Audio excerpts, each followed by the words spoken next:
Olá a todos, estamos aqui em mais um estudo do canal Clamando no Deserto.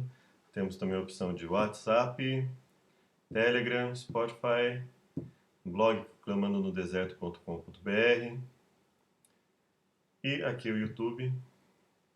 Fique à vontade para participar conosco, estamos chegando à reta final do estudo Ouvindo a Voz de Deus e que possamos estudar também outros no decorrer do tempo e possamos aprender cada vez mais uns com os outros. Amém? Vamos orar para iniciar esse estudo? Obrigado, Deus, por mais uma chance que temos de aprender sobre a Tua Palavra.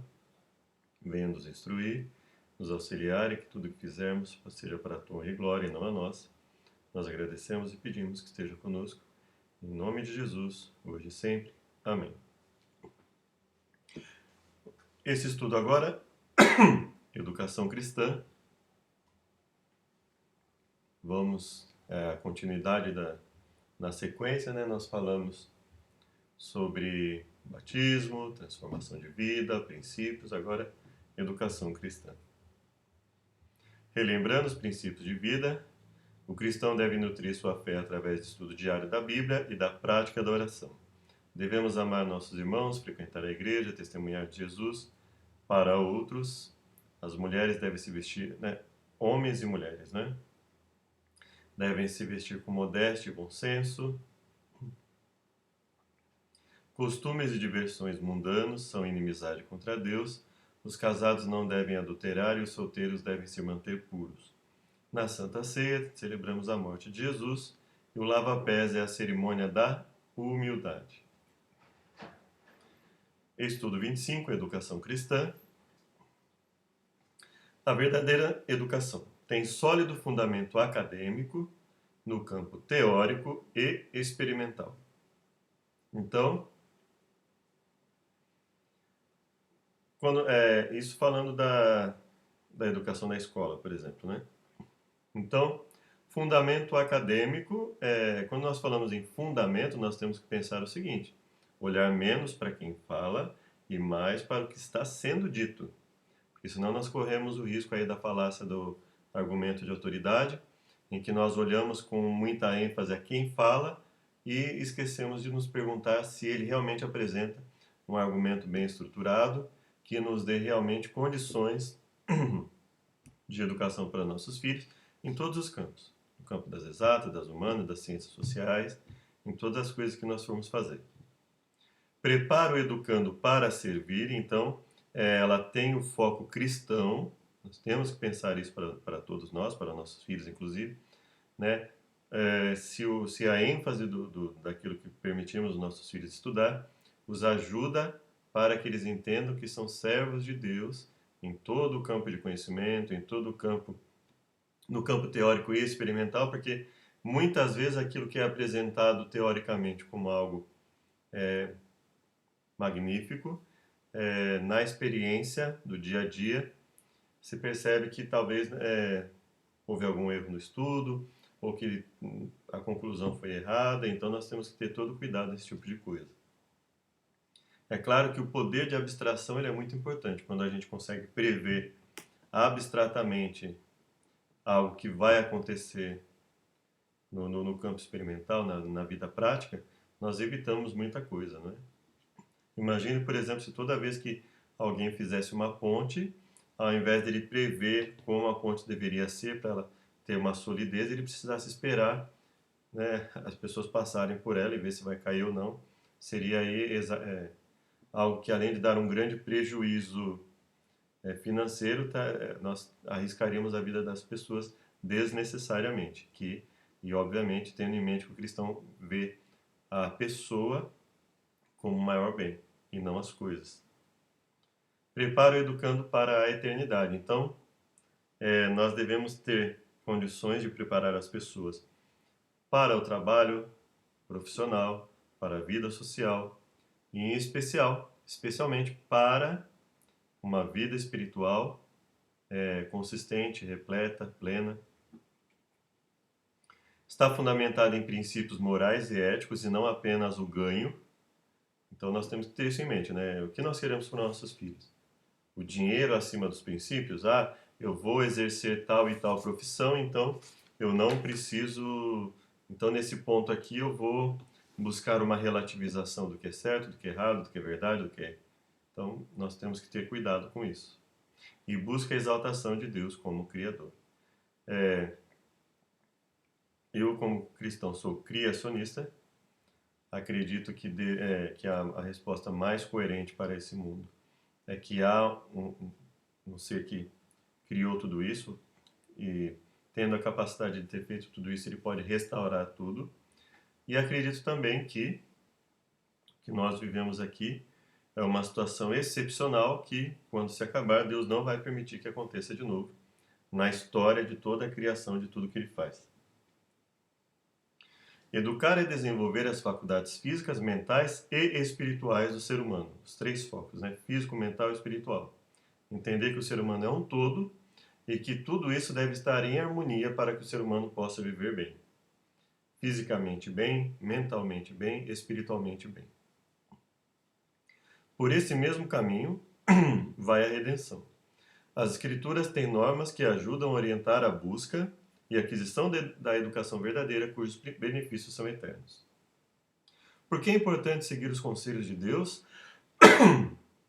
a respeito da educação dos filhos? Jó, capítulo 36, verso 22. Eis que Deus se mostra grande em seu poder. Quem é mestre como ele? Então, isso é um princípio, né? Se ele é o melhor mestre, por que eu não vou buscá-lo na educação dos meus filhos, na minha própria educação, na vida em sociedade? Por que não vamos buscá-lo em relação a isso? Por que é importante seguir o conselho de Deus a respeito da educação dos filhos? Porque ele é o mestre dos mestres. Qual foi o método original de ensino utilizado por Deus? Tomou, pois, o Senhor Deus ao homem e colocou no jardim do Éden para o cultivar e guardar. E o Senhor Deus lhe deu essa ordem. Então, ele deu ocupações úteis para os seus filhos, que ele criou. Ele deu limitações, ele ensinou-os a viver com limitações, ou seja, eles eram abaixo de Deus, eles eram os comandantes aqui, eles dominavam tudo no planeta, mas eles tinham uma limitação, ao menos uma, né? Considerando que a Bíblia muitas vezes ela coloca Deus punindo, independente dele ter dado expressa, de haver uma ordem expressa anterior relatada. Então nós entendemos que essa foi uma das limitações que Deus deu ao ser humano. Ou seja, ele deu limitação ou limitações ao ser humano para que ele entendesse que em tudo que ele vai fazer ele precisa de regras, ele precisa de normas, e isso molda os valores que ele adquire. Quando o ser humano entende que e começa a buscar subterfúgios, desculpas para quebrar cada vez mais as regras, elas perdem os sentidos e elas vão deformando os valores cristãos, os valores que Deus instituiu. Então Deus deu limitações. De toda árvore do jardim comerás livremente, mas da árvore do conhecimento do bem e do mal não comerás, porque no dia em que dela comer, certamente morrerás. E ele estabeleceu punição. Ele falou, olha, não faz sentido ter limitações e não ter punição em virtude do comprometimento dessas limitações. Ou seja, se você olhar o contexto bíblico, você vai ver que o ser humano não tinha necessidade de aceitação, ele não tinha necessidade de domínio, ele não tinha necessidade fisiológica. Foi pura e simplesmente porque ele quis adquirir algo que não estava acessível a ele. Deus falou, olha, você vai ter as limitações. Eu criei você, estou estabelecendo isso como limitação. Você vai ter tudo isso, basta que você respeite as limitações que são dadas. E o ser humano não obedeceu. Nós não acabamos não obedecendo até hoje. Quando ouviram a voz do Senhor Deus, que andava no jardim pela viração do dia, esconderam-se da presença do Senhor Deus, o homem e sua mulher, por entre as árvores do jardim. Então, Deus tinha, isso indica que Deus tinha, a forma como o texto é colocado, nos coloca o quê? Que era algo excepcional, Deus passar lá na viração do dia, não. Nos coloca isso como algo natural. Né? O texto coloca isso como algo natural. Ele andava no jardim pela viração do dia, então ele tinha por hábito conversar com os seus filhos. E chamou o Senhor Deus ao homem e lhe perguntou, onde estás? Ele respondeu: ouvi a tua voz no jardim porque estava nu, tive medo e me escondi. Então Deus nos chama para que nós nos revelemos a Ele, para que nós esclareçamos as coisas para Ele. Ele tem um interesse em conversar conosco e saber de nós que nós sejamos honestos conosco mesmo e conversemos com Ele a respeito dos motivos que nos levam a fazer e pensar as coisas, aquilo que pensamos, aquilo que fazemos, e assim nós tenhamos uma conversa saudável. E como nós fazemos isso hoje? Nós fazemos através da leitura da palavra, através da oração, estando atento para as respostas que Deus dá, estando atento para as pessoas que Deus manda para nos orientar e a sua própria palavra que nos dá uma série de orientações quando nós entendemos que precisamos entendê-la à luz não só das suas regras expressas, mas dos princípios que ela apresenta. Nós temos aí uma grande quantidade de informações e de auxílios para a nossa vida. Então Deus transmitia seus ensinos face a face e Deus ensinava através da natureza, principalmente com a ocupação que ele deu para o ser humano, para os seres humanos. Qual foi o antecedente bíblico para as modernas escolas cristãs? 2 Reis 6, de 1 a 7, disseram os discípulos dos profetas a Eliseu: eis que o lugar em que habitamos contigo é estreito demais para nós. Vamos, pois, até o Jordão, tomemos de lá cada um de nós uma viga e construamos um lugar em que habitemos. Respondeu ele: ide. Disse um: serve-te de ires como os teus servos. Ele tornou: eu irei. E foi com eles. Chegados ao Jordão, cortaram madeira. Sucedeu que, enquanto um deles derribava um tronco, o machado caiu na água. Ele gritou e disse: ai, meu senhor, porque era emprestado. Perguntou o homem de Deus: onde caiu? Mostrou-lhe ele o lugar. Então Eliseu cortou um pau, lançou-o ali e fez flutuar o ferro. Disse: levanta-o. Estendeu ele a mão e o tomou. Então, apesar do texto talvez não ficar tão nítido, a passagem, o pedaço que foi colocado, mas ele está se referindo à escola de profetas, ou seja, pessoas que se reuniam para aprender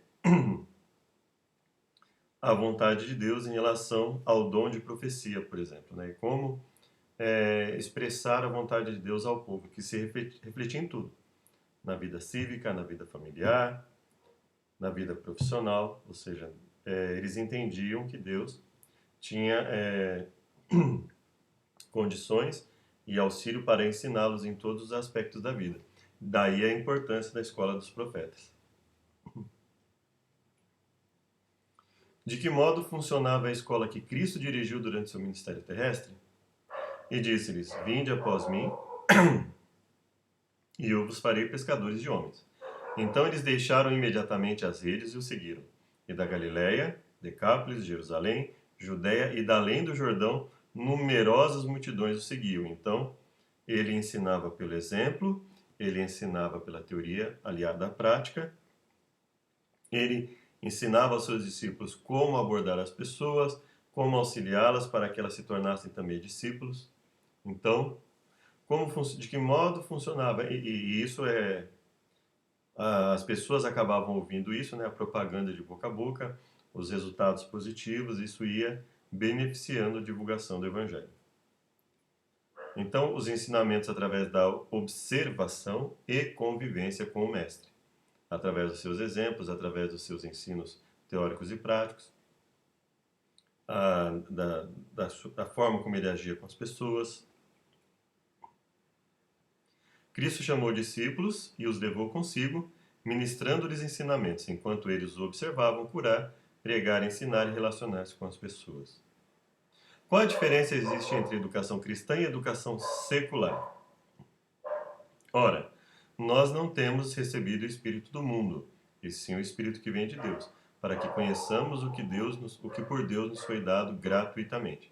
Então Paulo está colocando que nós não temos um espírito de falta de domínio próprio, nós não temos um espírito de rebeldia, nós não temos um espírito de liquefação de valores, nós não temos um espírito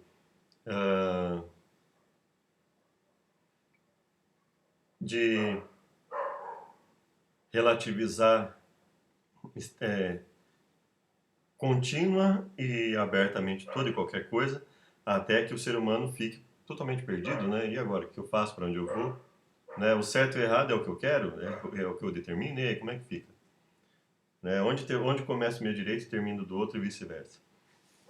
Então, o servo de Deus, a educação cristã, ela vai ter os princípios desde Gênesis até o Apocalipse, ela vai ter, através do estudo comparativo e aprofundado disso, ela vai enxergar a vontade de Deus no aspecto espiritual em tudo que ela for fazer. Então eu vou ensinar matemática, física, química, biologia, sociologia,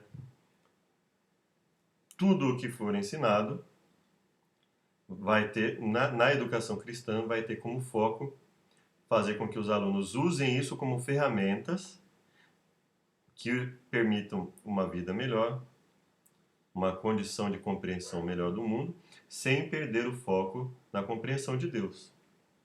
Então, toda ciência corretamente compreendida, adequadamente compreendida, vai fortalecer nosso intelecto, vai fortalecer a nossa capacidade prática e vai nos ajudar a entender melhor Deus, sua sabedoria, os seus métodos, os seus propósitos, enfim. Porque a sabedoria deste mundo é loucura diante de Deus, porquanto está escrito: ele apanha os sábios na própria astúcia deles. Então a sabedoria deste mundo é loucura diante de Deus, o que não significa, como muitos colocam aí, que não hajam critérios quando nós vamos ler, interpretar a palavra, analisar um fato como científico ou não. O que significa que a sabedoria deste mundo é loucura, por quê? Porque o mundo, ele prega que ser amigo de alguém, muitas vezes, é compactuar com tudo que ele faz. Que em nome da família se pode fazer qualquer coisa, se pode prejudicar todo e qualquer tipo de pessoas.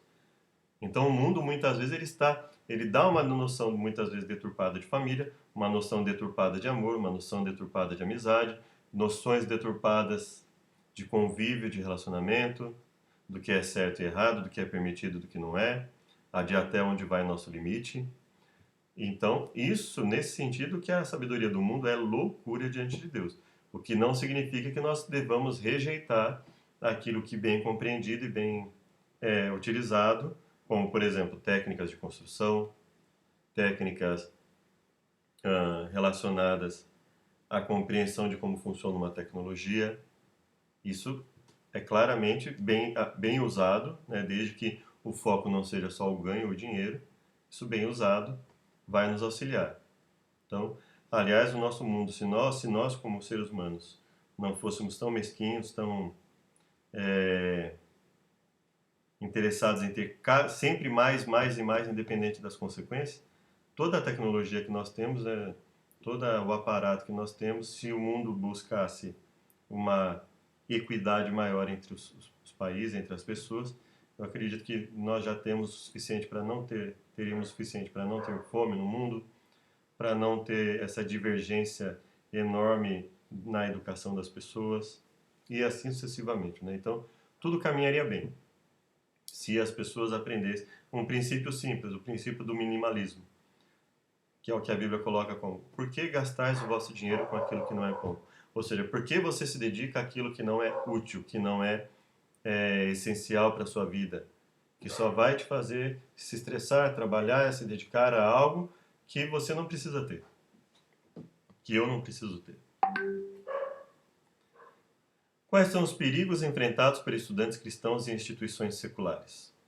Cuidado que ninguém vos venha arredar com sua filosofia e vãs sutilezas.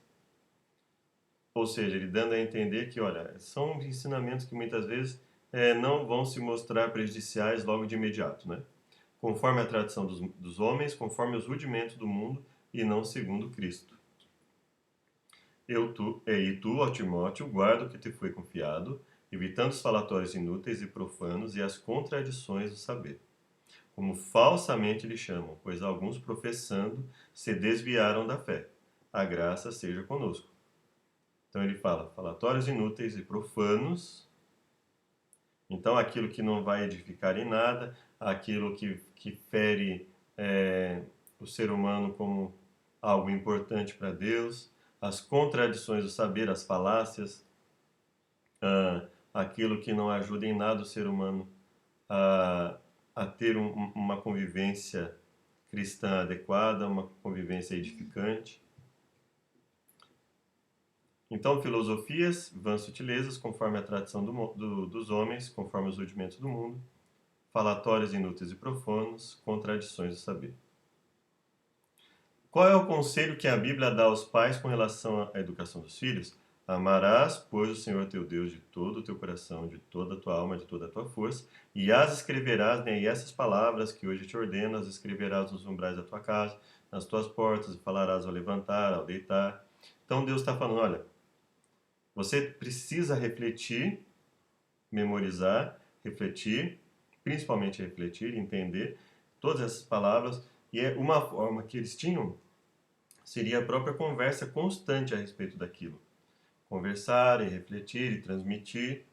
Isso seria uma forma de internalizar os ensinos e isso facilita bastante o processo de prática, não é? Quando você entende, quando você confia naquilo, você acredita naquilo, isso vai se fortalecendo na sua vida e você vai seguir. Então essa história de que o cristão não consegue obedecer, isso é uma limitação clara e aberta do poder de Deus. Ou mais ainda, que o cristão não precisa obedecer a nada, é uma deturpação do que foi dado de Gênesis a Malaquias, que foi ensinado por Jesus, e uma compreensão equivocada daquilo que Paulo ensina. Geralmente o foco de toda a discussão é Paulo. Mas se você estudar de Gênesis até os Evangelhos, você não vai ter tanta dificuldade. Uma ou outra frase que eles deturpam. Se você estudar os livros de Tiago, até o livro de Hebreus, né, e os livros de Tiago, Pedro, Judas e o Apocalipse.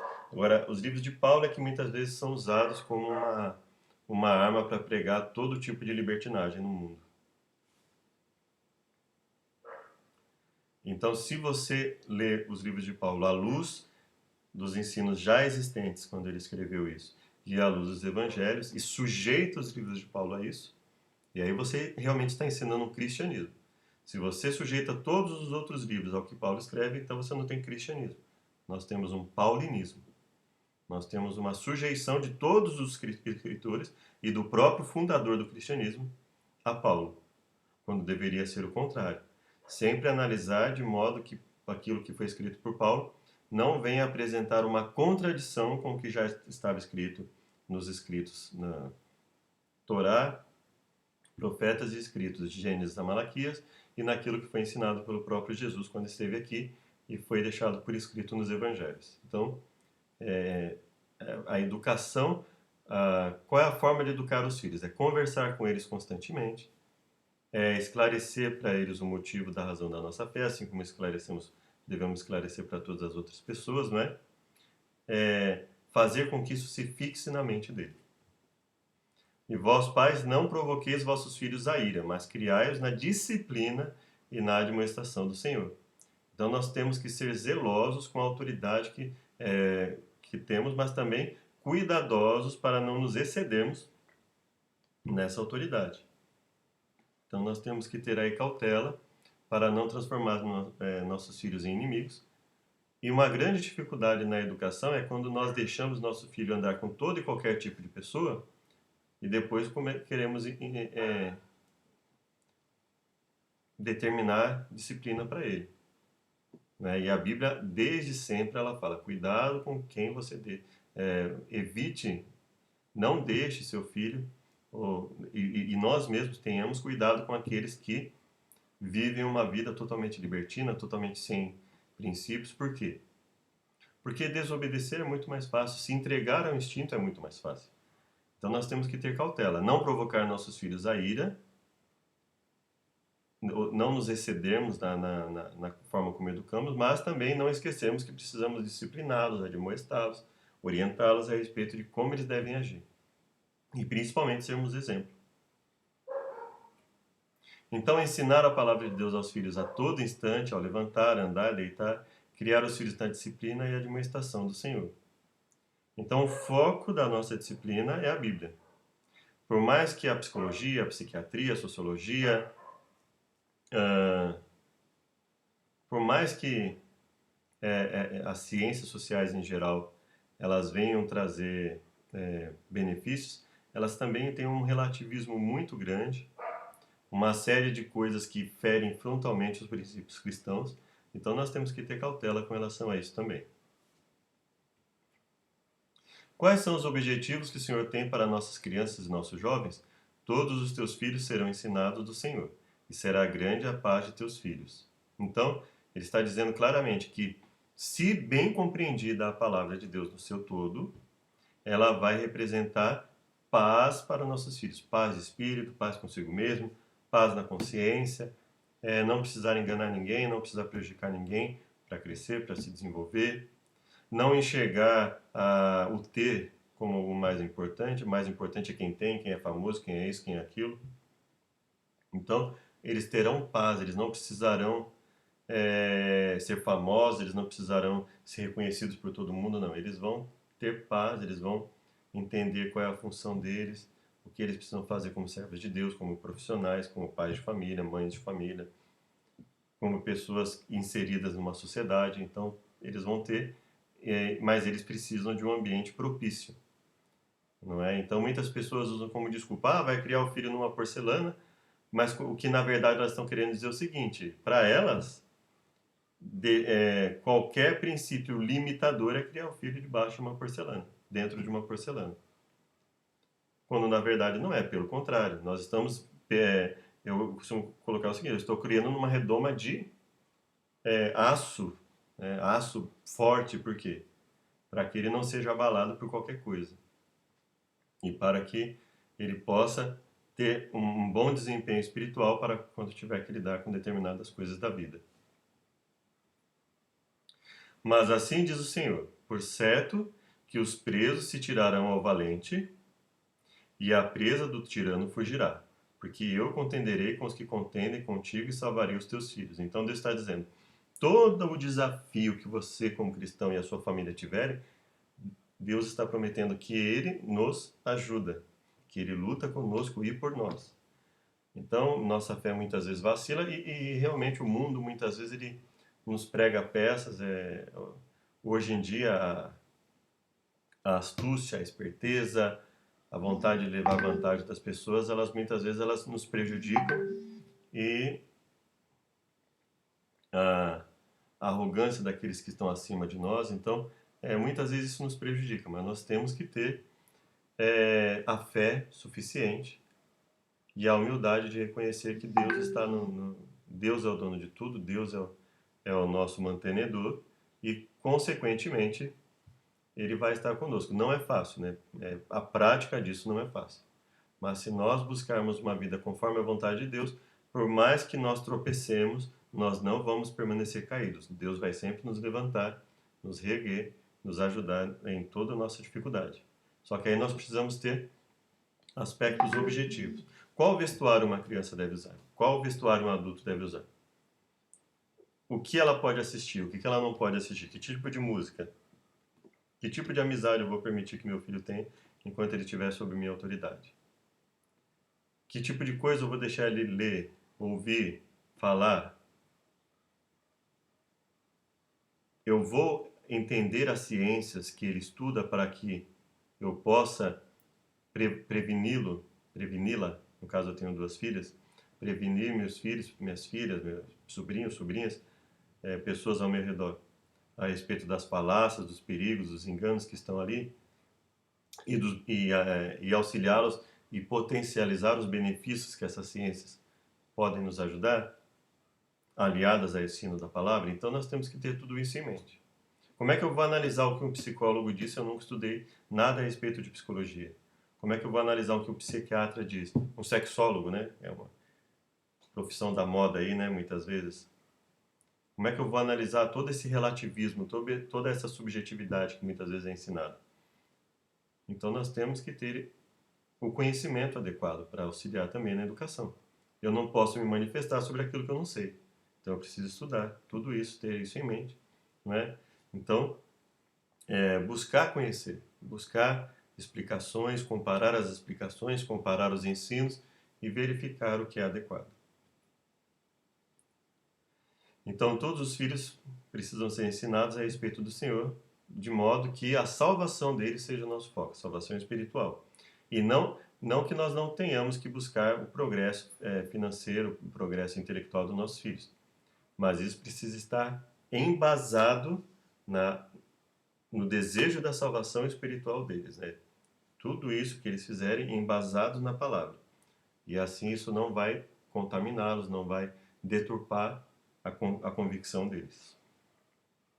Ensina a criança no caminho que deve andar, e ainda quando velho não se desviará dele. Ou seja, ainda que ele não queira seguir, a mensagem vai estar lá na mente. Ele vai ser lembrado. Por mais que a consciência esteja cauterizada, prejudicada, ele vai se lembrar, ele vai saber. Na teoria e na prática, ele vai saber como comparar, como é viver conforme a vontade de Deus e como não é. Agora, se ele tiver uma família que não vive conforme a vontade de Deus, provavelmente ele nunca vai ter esse ensino no caminho, porque o ensino não é teórico apenas, ele é teórico e prático. Muitas pessoas usam essa história de que eu ensino na prática, porque não simplesmente porque não estuda. E aí esse ensinar na prática acaba sendo ensinar conforme está na cabeça do pai e da mãe, e não conforme está na Bíblia.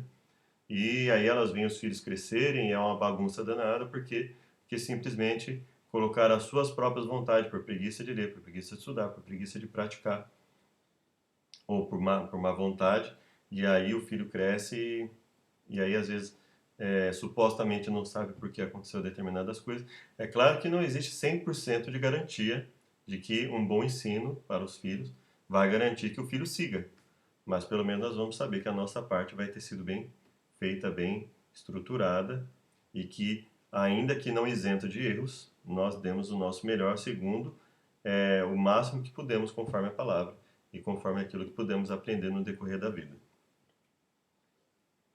Então ensina a criança no caminho que deve andar e ainda quando velho, o não se desviar, se nós, até na prática nós entendemos isso, né, qual é o sentido disso? É o sentido de que a palavra vai estar nele, não quer dizer que ele esteja praticando, mas a palavra vai estar ali, os exemplos vão ter se fixado na mente, os exemplos teóricos e práticos, né? A Igreja Adventista do Sétimo Dia mantém uma rede educacional que vai do ensino fundamental ao superior. Buscamos a excelência na formação acadêmica, porém, sobretudo, primamos pela formação moral, ética e espiritual dos alunos. Formamos cidadãos para este mundo e a pátria superior. Aí alguns podem dizer, mas tem defeitos, tem problemas lá na escola adventista, é caro. Não, eu não discordo de nada disso, eu concordo e acho que poderia, inclusive, ser mais acessível.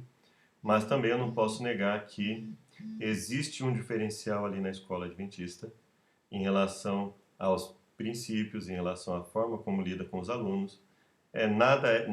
Ninguém, nenhum de nós é perfeito, então não teria por que eu esperar que a escola fosse 100% perfeita. Mas o que me preocupa às vezes é quando existem coisas que podem ser mudadas e não são mudadas de forma alguma.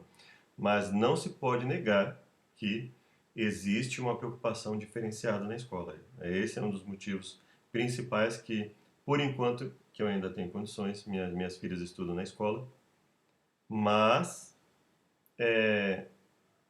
não sei até quando, a gente não conhece, não sabe o dia de amanhã, mas enquanto eu posso, né, eu e minha esposa, nós fazemos o máximo, porque é um diferencial enorme, o foco espiritual é muito grande, né?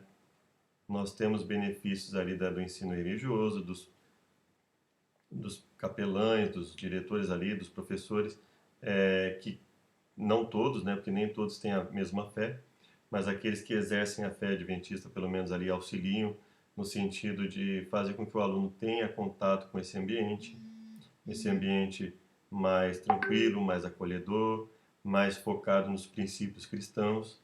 Não é que eles ficam empurrando goela abaixo dos alunos a crença adventista, mas eles ensinam dentro de princípios cristãos. Isso faz uma diferença tremenda no linguajar das minhas filhas. Eu vejo, ainda mais nessa época de pandemia, como elas ensinam, como é feita a conversa. Então, faz uma diferença muito grande. E não só a escola, mas em casa, né? Ensinar os filhos dentro dos princípios cristãos. Existem os conflitos, porque os filhos entram em contato com outras linhas de pensamento, mas ensinar dentro de princípios claros, nós percebemos que existe condição do filho ser intelectualmente bem preparado para uma boa faculdade, um bom vestibular e, ao mesmo tempo, se manter firme nos princípios cristãos. Isso é muito importante, mas depende do nosso exemplo, depende da nossa dedicação em ensinar e praticar. Recapitulação. A Bíblia oferece orientações sobre como podemos obter e possibilitar verdadeira educação para nós e nossos filhos. A educação cristã e a redenção andam de mãos dadas, com o mesmo objetivo de restaurar o ser humano à imagem de Deus. Por isso, devemos descartar os ensinos materialistas, humanistas e liberais que nos são oferecidos. Então, o ter é mais importante que o ser humano é o centro de tudo e ele determina ao seu bel prazer o que ele vai querer. A sociedade está cada vez mais liquefeita. Então, assim, casamento, família são moralidade, respeito às crianças, respeito aos idosos são conceitos liquefeitos. Então, cada um interpreta do jeito que quer, faz o que quer. É basicamente isso, né? Por mais que as pessoas venham dizer que não, é a prática e o resultado no mundo tem mostrado isso, né? Eles nos afastam de Deus, que é o centro e a razão de tudo.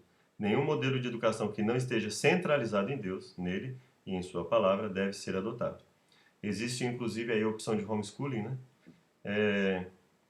Em que os pais assumem a educação dos filhos e propiciam convivência com outras crianças, com outros adolescentes em outros ambientes, que não necessariamente ali na escola formal.